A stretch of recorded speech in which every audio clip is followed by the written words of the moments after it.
momento a escuchar la biografía musical a cargo de Marlene Sigal. Hoy con una sorpresa, hoy con una novedad que no les voy a contar. La vamos a escuchar a Marlene, que siempre nos acompaña todos los viernes.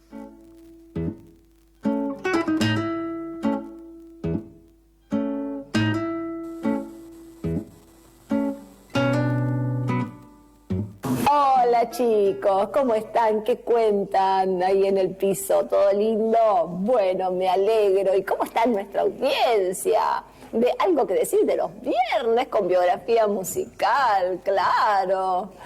Los viernes tu cuerpo lo sabe.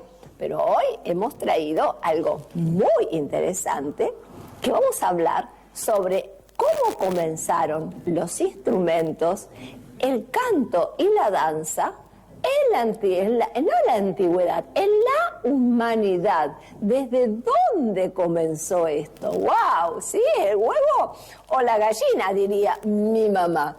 Pero bueno, ¿cómo surgieron? Bueno, surgieron de forma de expresión y comunicación.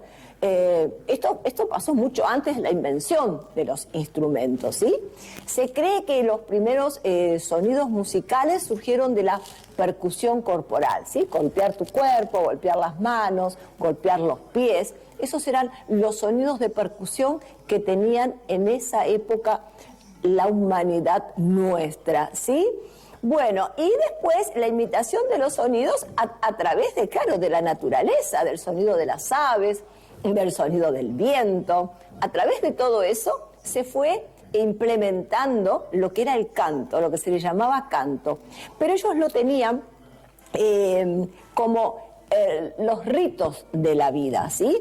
Era vida y muerte, fíjate vos, ¿no? No había grises, era blanco o negro. Bueno, y se desarrollaron en esa doble clave en aquel momento, pero en el llamado arte prehistórico, danza y canto se funden como símbolos de la vida, ¿sí? Mientras que quietud y silencio se conforman como símbolos de la muerte. Vaya cosa, ¿no? Pero el hombre primitivo encontraba la música, como te dije antes, en su propia naturaleza, en su propio entorno, ¿sí? Y también aprendió a crear sonido con objetos muy rudimentarios, como fueron huesos, cañas, conchas, troncos, ¿sí? Pero posteriormente se utilizaron sobre todo objetos naturales que también tenían que ver con las piedras, con los huesos y con los troncos, y con esto creaban sonidos. Pero los primeros instrumentos musicales, fíjate vos, como la flauta, fue hecha de hueso, ¿sí? Y ahora te voy a contar quién fue, en qué época se implementó la flauta.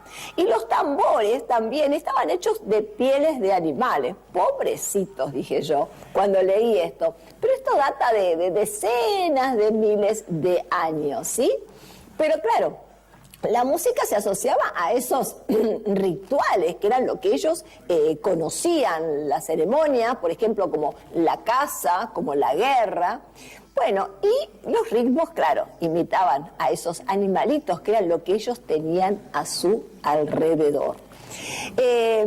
Algo que te quiero contar, que a mí me llamó muchísimo la atención.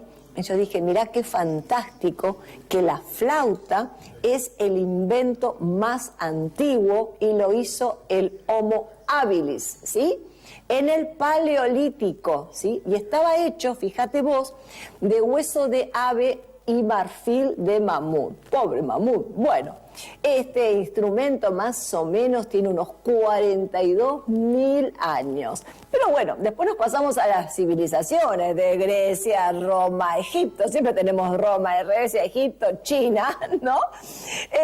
Y bueno, y ellos ahí ya fueron desarrollando instrumentos más complejos como liras, flautas, tambores, y ahí comenzaron a utilizar la música, pero en contextos religiosos, sociales y artísticos. Bueno, en resumen, y para cerrártelo, la música y los instrumentos evolucionaron a partir de la necesidad humana, sobre todo, de expresarse y comunicarse, pasando de sonidos rudimentarios a instrumentos cada vez más elaborados, ¿sí? Y así, bueno, se fueron integrando en diversas facetas de la vida social y cultural a lo largo de la historia, ¿sí?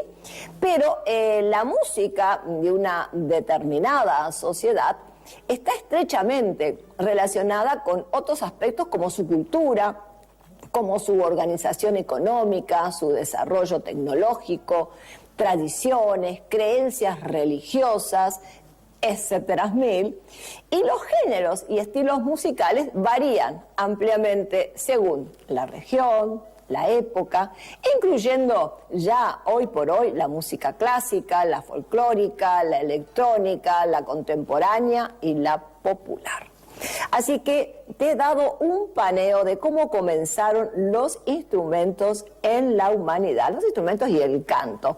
Y nos vamos a despedir con una canción, con una música sobre todo, que la conocen todísimos, ¿no? Creo que, bueno, algún niño muy chiquito, pero se llama, esta que vamos a escuchar es Zorba, la danza griega, que la ejecuta la orquesta griega Emetron, pero nosotros en realidad popularmente la hizo Anthony Quinn cuando filmó la película Zorba el griego, y él hace ese emblemático baile ahí en la fogata.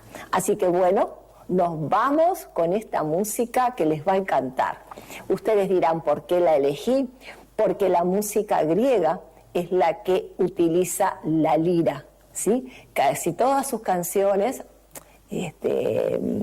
toda su música, por supuesto que utiliza otros instrumentos, pero en la antigüedad era la lira, que ya algún día les voy a traer y les voy a contar qué es ese instrumento. Así que bueno, chicos, nos estamos viendo y nos estamos escuchando. La próxima, sorpresa, tenemos que preguntarle a Sol qué es lo que ella quiere. Chau, chau, los quiero.